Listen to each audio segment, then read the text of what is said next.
Oke, halo guys. Jadi kembali lagi dengan KTV Store. Hari ini gue mau bikin, kemarin kan gue udah bikin Q&A di story Instagram gue kan.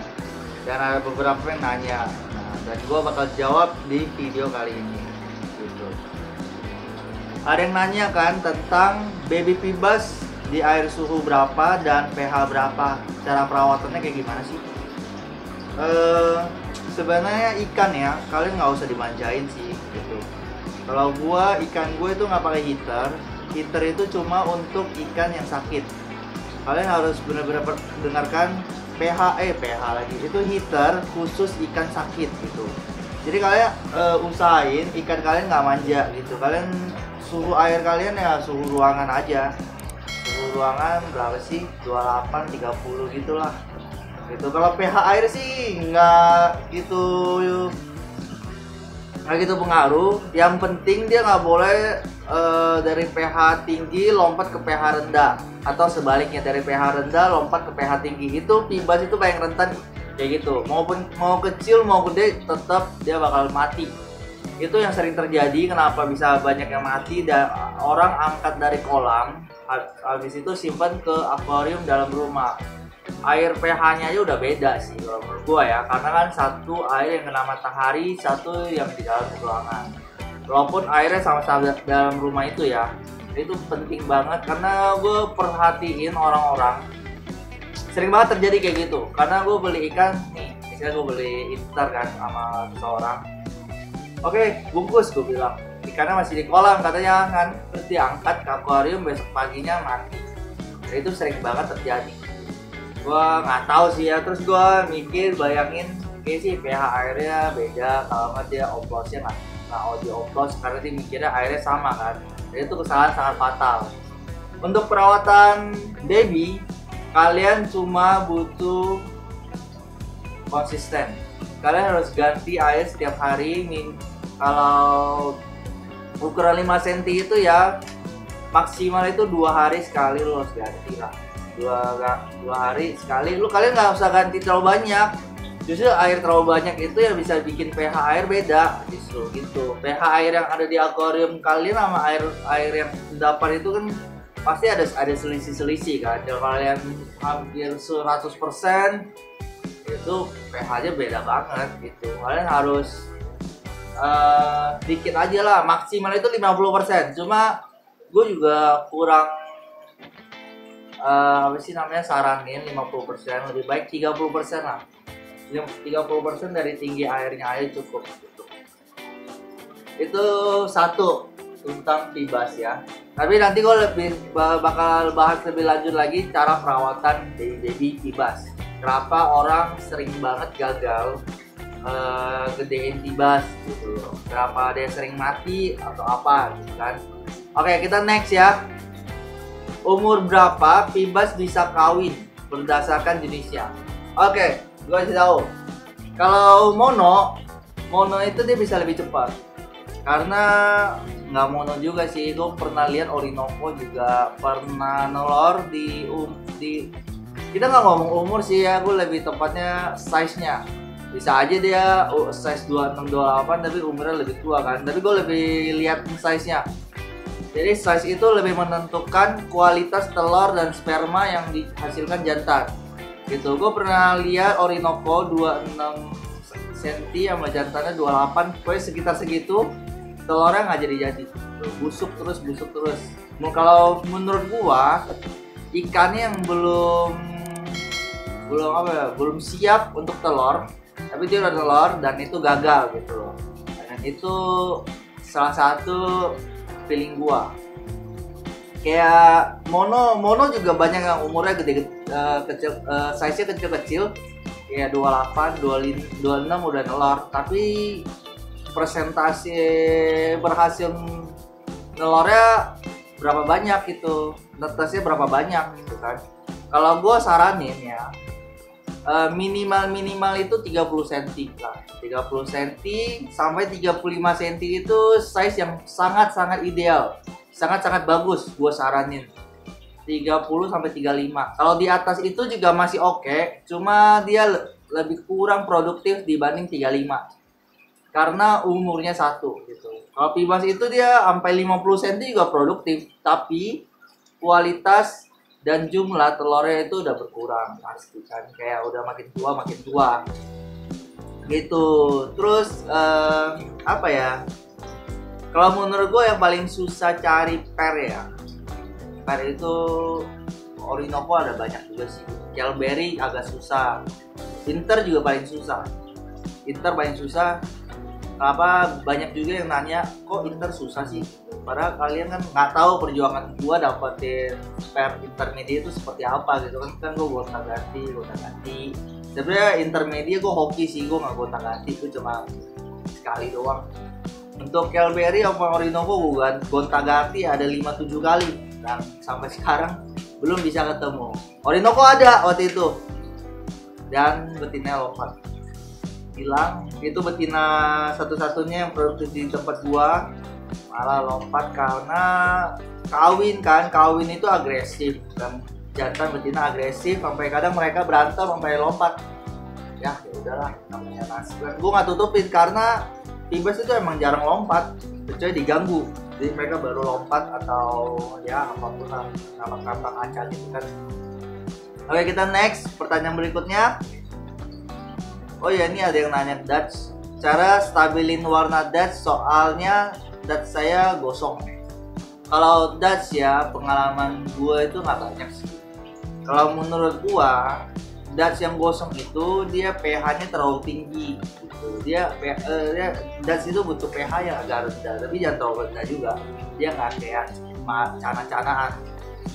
Kalau terus biar dia nggak gosong itu, kalau feeling gua ya, bukan feeling gue sih, pengalaman gue, dia harus ditemenin ikan yang size nya gede-gede gitu, bukan gede banget tapi yang lebih gede lah gitu. Terus gue dapat informasi baru, gue kemarin nonton Venus Aquatic, katanya itu Dutch itu dia nggak makan temen, walaupun size satunya itu 40 cm digabung sama 5 cm mereka nggak bakal dimakan 5 cm, kecuali nggak sengaja.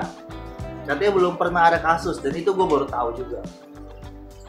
Dan yang cerahin Dutch itu biasanya gue pakai ikan yang nakal banget, tapi itu kan cuma temporary doang, untuk khusus jual beli doang. Misalnya gue pengen jual Dutch sih, gue kasih ikan yang nakal banget kayak Red Spilium, terus Jaguar yang paling sering dipakai orang.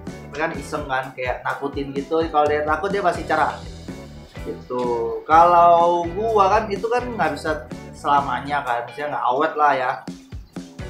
Kalau gue sih campurin ikan yang gede-gede ya. Misalnya kan gue ada Dutch 31 cm, 35 cm sama yang 3 bar ini kan 28 cm ya. Kalau gue campur ke kolam gue kan ada Dutch 42 cm, terus Orinoco 35 cm plus, kan itu gede banget kan. Jadi mereka kayak merasa terancam dan itu pasti cerah. Dan mereka cerah sampai sekarang, lama banget dan bisa dihitung stabil sih kalau menurut gua ya. Terus yang dibilang stabil itu bukan berarti dia bisa 7 hari 24 jam cerah terus gitu. Yang dimaksud stabil cerah itu dia lebih sering cerah dibanding gosong gitu. Kalau Dutch 3 bar gua, kalian bisa lihat, kalau gua nggak kasih makan dia agak gosong, kalau gua kasih makan dia gosong, dia cerah banget sampai benar-benar cerah, secerah-cerahnya. Kalau di akuarium ya, kalau gua taruh di kolam juga pasti cerah, karena ikan-ikan yang di kolam kan gede-gede gitu. Itu dari pengalaman gua ya. Kalau ada informasi lain kalian bisa komen di bawah, jadi gua bisa bagi share-share ke pengetahuan lah ya. Oke, kita next ke pertanyaan selanjutnya. Kalau misalnya kita berhasil breed terus mau jual anakan Pibas, cara masarinnya gimana aja? Oke, kalau kalian bisa nawarin ke toko-toko ikan di daerah kalian. Misalnya ke toko ikan di mana, bang, gue tawarin lu harga anakan Pibas, harga bagus, lu mau ngambil gak? Lu kasih tahu harganya, nego-nego, kalau berhasil dia bisa jadi langganan kalian. Kalian datengin aja tokonya gitu, nggak perlu takut, nggak perlu kayak apa sih, WA, datengin aja, namanya rezeki kan nggak ada yang tahu kan. Kalau gua sih dari dari awal mulai itu gue dari Facebook juga, awalnya di grup ikan kan. Terus habis itu gue berusaha cari lapak di Jatinegara. Dari situ itu gue cari nama lah biar orang tahu gue itu siapa sih gitu. Biar nama gue juga agak besar, jadi orang bisa percaya. Jadi orang transfer gue tanpa apa sih namanya, rekber gitulah. Jadi kalau rekber juga nggak masalah gitu, apalagi kalian baru kan, kalian juga harus terima rekber sih kalau kalian terpercaya gitu. Pokoknya kepercayaan pelanggan itu nomor satu lah, jangan sampai itu. Terus informasi-informasi untuk customer juga bagus banget sih. Kayak gua, kalau dia beli ikan gua, dia pasti gua tanya dulu persiapannya udah ada belum. Jangan sampai dia beli ikan gua nggak ada persiapan, ikannya mati, gua nggak mau juga gitu. Pokoknya gua pengen yang the best lah untuk customer gua, gitu aja sih. Jadi yang penting kalian jangan pentingin untung, pentingin kepuasan customer. Itu yang nomor satu yang bisa angkat nama kalian jadi gede. Oke, kita selanjutnya, P-Bass itu bagus di push naikin marking dari ukuran berapa? Oke, kalau ngomongin marking ya, kalian nggak bisa ngomongin marking. Aku pengen ukuran 15 cm markingnya keluar, bagus banget semua hijau lah, misalnya kayak Orinoco hijau semua, spotnya gede-gede, emasnya juga gila-gilaan kayak Kelberry lah, apalah intermedia gitu kan. 20 cm aja mereka itu belum muncul gitu.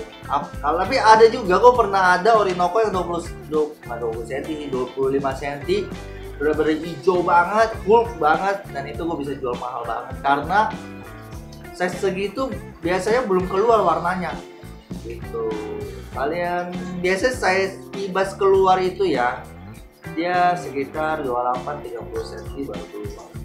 Tapi ada juga kualitas yang kurang bagus. Gue pernah lihat beberapa postingan orang di Facebook kayak size 35, 30 warnanya masih belum keluar. Nah, kemungkinan itu sih karena indukannya sih. Tapi yang sering gue lihat itu Orinoco. Wah, tahu Orinoco yang paling bagus yang menurut gue itu Spot Diamond yang begini. Bukan bulat begini ya. Yang bulat itu menurut gue kurang bagus karena yang bulat itu bukan full. Yang hook hijau itu diamond, nah, itu garansi pasti hook, dan gue semua hook semua. Karena dari waktu gue beli, gue pernah dikasih tahu teman gue, kalau lu mau yang bagus itu lu cari yang hook gitu. Terus apalagi ya, kita mau ngomongin P-Bass ya, banyak sih kalau mau ngomongin P-Bass banyak banget, bener-bener. Kayak pertanyaannya udah selesai, dari segitu aja yang orang-orang tanyakan ke gua di story Instagram, karena gua baru bisa banget bikin video ini karena nggak tahu lagi males ngapa-ngapain gitu gara-gara PSBB. Ya udahlah, kita stay di rumah aja, stay safe. Buat kalian jangan sering-sering keluar karena ini salah satu kita bantu pemerintah juga biar virusnya cepat selesai gitu. Jadi kita bisa dagang lagi di Jatinegara, kalian juga bisa main-main ke tempat gua, kita bisa ngobrol, bisa sharing ilmu. Lumayan kan kalau kalian yang pengen dapet ilmu dari gua. Tapi enggak, gua juga masih belajar kok, gua masih belajar masih banyak sama orang lah. Yang dulu gua itu sering nanya-nanya orang gitu. Apalagi temen gua yang di samping latar gue, Bang Aziz, gue juga thank you banget sama dia. Gue main P-Bass itu gara-gara dia, gue belajar dari dia gitu. Sampai punya indukan sendiri. Oke, gitu. Ya segitu dulu video tentang hari ini. Kalian jangan lupa subscribe, like, dan komen, dan share ke teman-teman kalian. Oke. Terus gue pengen kasih lihat contoh. Gue ada indukan si anakan P-Bass intermedia, gue gedein dari 5-6 cm sebulan lebih sih guys. Dan dia nggak ada markingnya kurang bagus, kalian bisa lihat ya.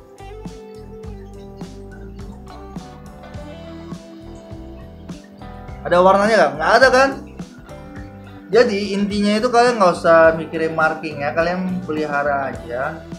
marking itu bisa urusan terakhir. Misalnya sampai gede nggak ada marking, kalian baru kasih pakan yang berbagus, berkualitas, baru mereka bisa keluar markingnya gitu. Gokil gak? Ini gue nggak jual ya, kalian nggak usah PM gua karena gue nggak pengen jual. Cita-cita gue itu nanti satu akuarium full intermedia. Oke.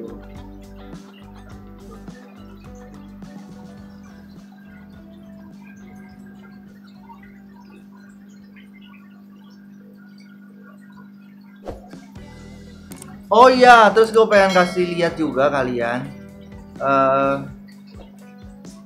Anakan mono gua nelor lagi dan netes sebanyak. Kalian bisa lihat telurnya. Ini tempat penetasan gua karena akuarium gue itu full banget. Tapi gue udah ada akuarium kosong untuk mereka. Ini tempat penampungan gua untuk ini keramiknya. Terus kalian lihat telurnya deh. Yes, ini udah mulai netes.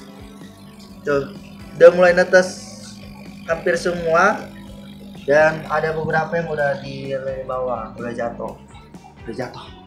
Gitu. Kalau kalian mau breeding pibas, kalian harus satu komitmen. Jangan sampai kalian angkat-angkat kayak ayam aja. Itu penting banget sih untuk mencapai kesuksesan. Dari awal gua main ikan dari 2 akuarium sampai bisa sebesar ini, gua butuh berapa lama ya? Lumayan lama sih, hampir 1 tahun. Dari sambil gua kerja, gaji gua sisihin, beli ikan sampai cewek gua marah banget karena uang buat ikan aja hampir 50% plus gitu kan. Nah pokoknya gitu deh, banyak yang mati juga. Dari situ gua bangkit lah. Kalian yang harus tetap semangat kalau mau benar-benar serius buka usaha gitu.